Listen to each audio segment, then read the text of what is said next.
Give me a minute. I want to respond to Zachris Krogius's comment. He wants my opinion on the Kursk operation. So right off the bat, this is an opinion piece, right? It is not this is not fact-based reporting. This is my opinion based on listening to everybody from Ben Hodges to numerous analysts.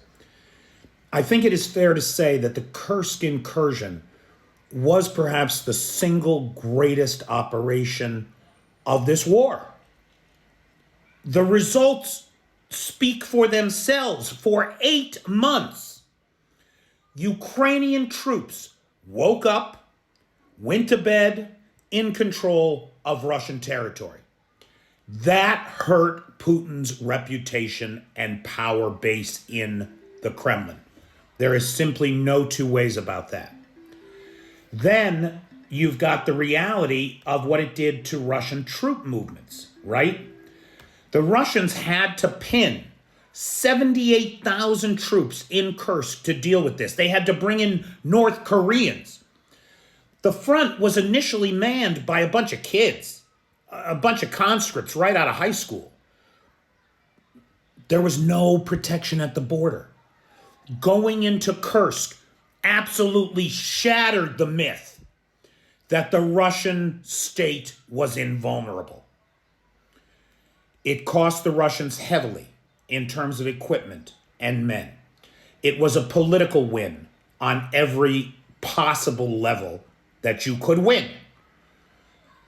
Now we look at the map today, right? This is Kursk about 2 months ago. We look at the map today, they're still in Kursk.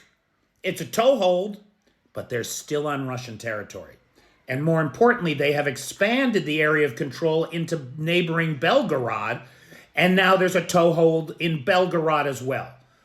Continuing to act as a potential bargaining chip in any future negotiations, not that I have much faith that there are going to be any negotiations of a meaningful nature anytime soon.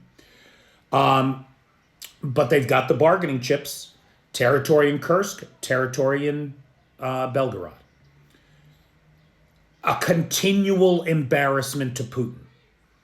Everybody that had to flee this operation is telling their relatives that they had to flee the Ukrainian army. In my opinion, Zachris, this was a brilliant, successful strategy that while it may not have achieved the Ukrainian maximalist goals, it achieved all of its principal aims.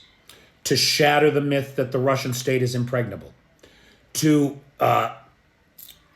replenish the exchange fund, that is, prisoners of war that could be exchanged and get more Ukrainians home. It clearly accomplished that. It put the Ukrainians in charge of the Sudsa transport pipeline, which they shut down January 1st, right, when the contract ended. They fulfilled all their legal obligations under the contract and then made sure that it was shut down.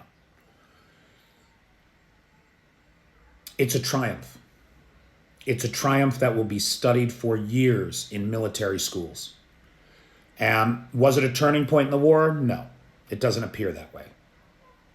Unless this was the straw that led Putin to bring in those North Koreans, showing the world that his army cannot handle the war that it is in. Oh, meanwhile, in Zaporizhia, the Russians are throwing themselves at the front lines on motorcycles. 80% of the casualties are from drone strikes well before they reach the contact line. So, Zachris, that's my opinion. You'll find people that say exactly the opposite, that it was stupid, all this stuff. But no, not in my opinion. From what I can see, this was a huge political win for the Ukrainians. It was an important tactical move in terms of pinning Russian troops in Kursk, draining troops. We don't know how many troops, reserves, got drained away from the Donetsk front line. But certainly, as the Kursk incursion wore on, We saw the Russian advances along the front line inside Ukraine crawl to a stop. Last week, the Russians added 6 square kilometers at the cost of 10,000 men removed from the battlefield.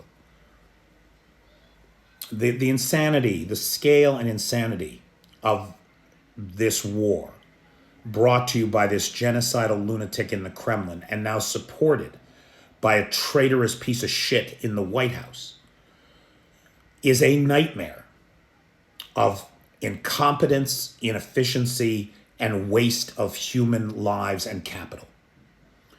The Ukrainians don't have any choice, though.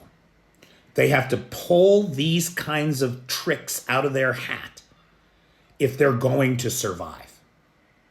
And as far as I can see, this operation certainly contributed to the future survival of Ukraine. So thanks, pal. It's a good question. It's a great question.